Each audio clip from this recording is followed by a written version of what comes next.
Berapa lama dah menoreh getah?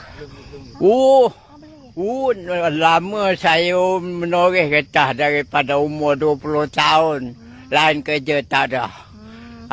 Saya suka noreh getah kerja sendiri.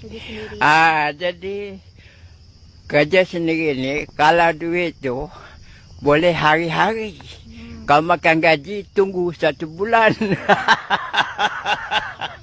Nasib tak baik, tak ada dia punya apa tu. Belen dia tak ada. Belen hutang.